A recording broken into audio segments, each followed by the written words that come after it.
जादुई शीशा। शानू 10 साल का एक लड़का था। वो अपने माता पिता के साथ अपने छोटे से घर में रहता था।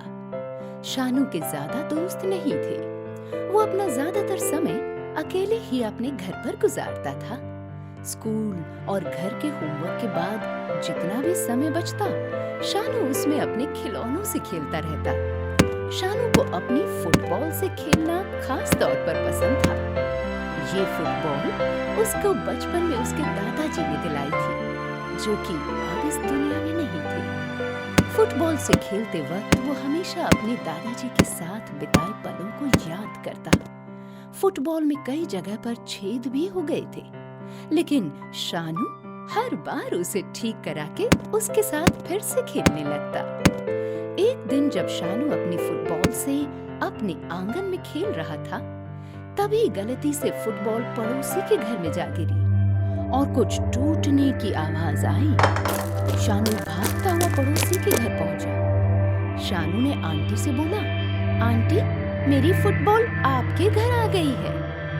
फुटबॉल से मालिनी आंटी का पसंदीदा गुलदस्ता टूट गया था और उस वक्त आंटी बहुत गुस्से में लग रही थी। मालिनी आंटी ने बोला, ये क्या किया तुमने?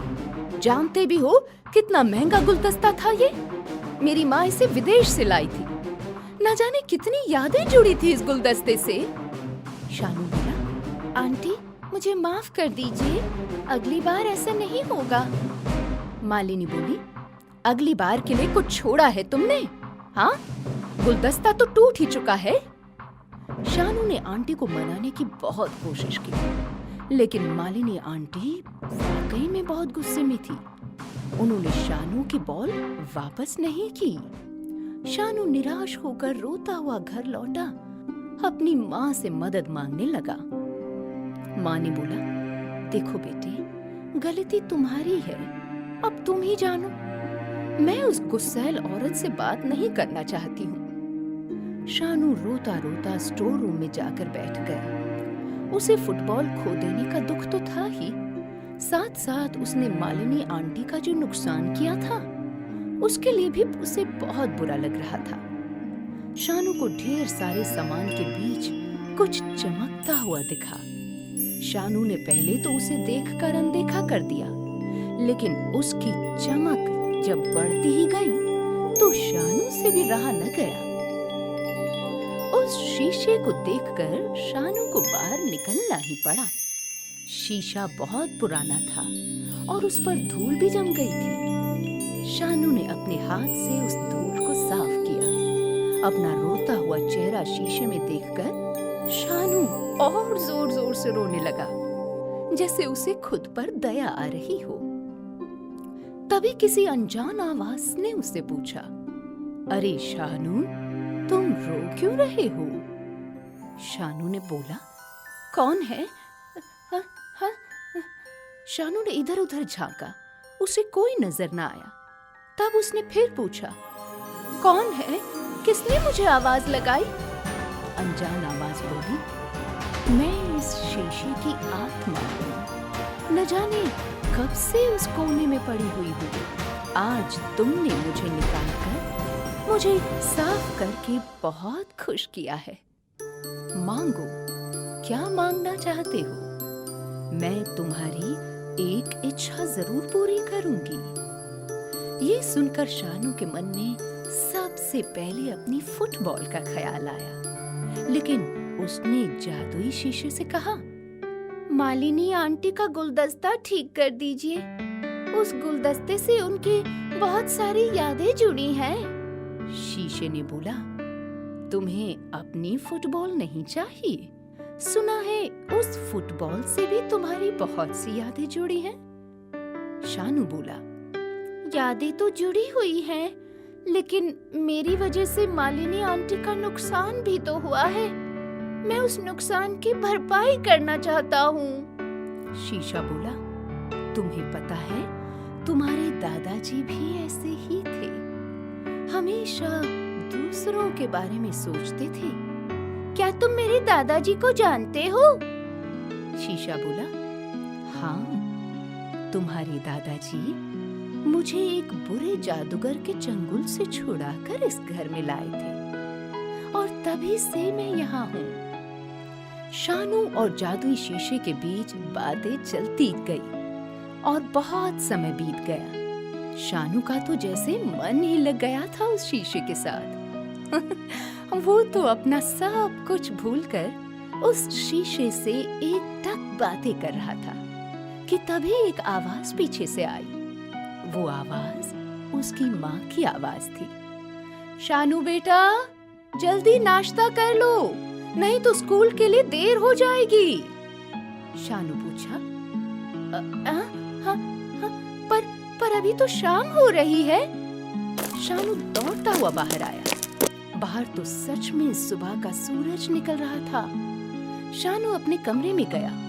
उसकी फुटबॉल भी उसके कमरे में हमेशा की तरह रखी हुई थी। शानू को अपनी आंखों पर यकीन नहीं हो रहा था। वो दौड़ता हुआ मालिनी आंटी के घर गया। मालिनी आंटी ने उसे जैसे ही देखा तो तुरंत उससे पूछ पड़ी, अरे शानू बेटा, आज सुबह सुबह यहाँ कैसे? कुछ चाहिए क्या तुम्हें?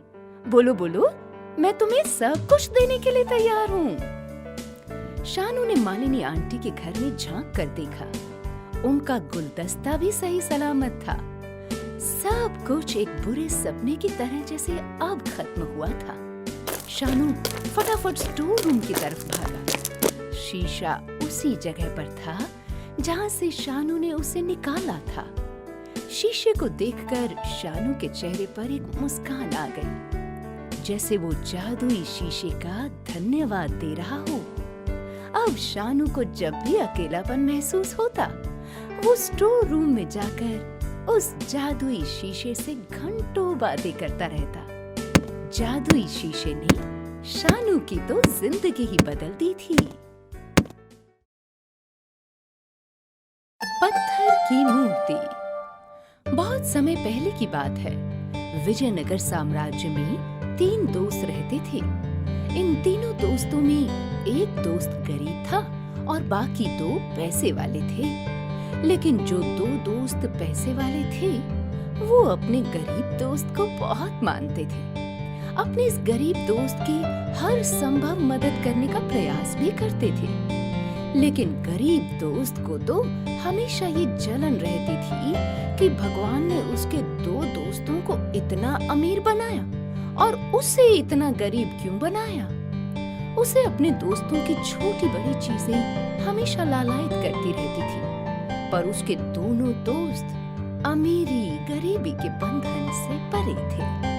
ये तीनों दोस्त जिस राज्य में निवास करते थे, उस राज्य में होने वाली एक अनूठी प्रतियोगिता के बारे में उन लोगों ने सुन रखा था कि इस प्रतियोगिता में हिस्सा लेने वाले प्रत्येक प्रतियोगी को राजा की तरफ से कुछ न कुछ उपहार अवश्य मिलेगा।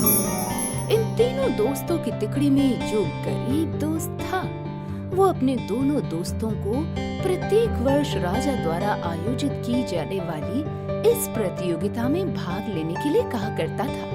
लेकिन उसके अन्य दोस्तों के पास तो धन वैभव की कोई कमी ही न थी, इसलिए वो अपने तीसरे दोस्त की इस बात को नजरअंदाज कर देते थे और ये कहकर टाल दिया करते थे कि हम अगले वर्ष इस प्रतियोगिता में अवश्य हिस्सा लेंगे। इन सभी उतार चढ़ाव के बीच इस वर्ष जब प्रतियोगिता आयोजित होने वाली थी, तो तीसरे दोस्त ने अपने अन्य दोस्तों को भी प्रतियोगिता में शामिल होने के लिए राजी कर लिया।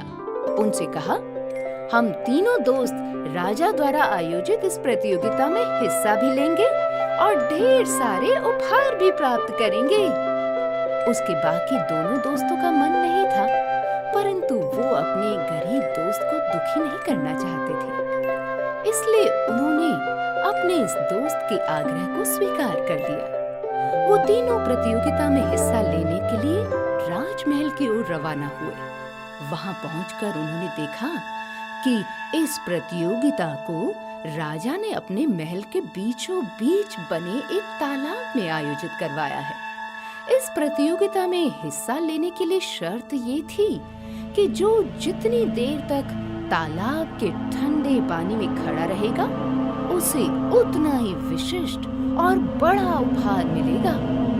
ये देखकर दोनों दोस्तों ने अपने तीसरे दोस्त को समझाया कि इस शीत ऋतु में इस प्रतियोगिता में हिस्सा लेना स्वास्थ्य की दृष्टि से उचित न होगा। लेकिन तीसरे दोस्त ने तो उनकी एक न सुनी और अन्य नगरवासियों के साथ वो तीनों दोस्त भी इस प्रतियोगिता में हिस्सा लेने के लिए तालाब के बीचों बीच चले गए।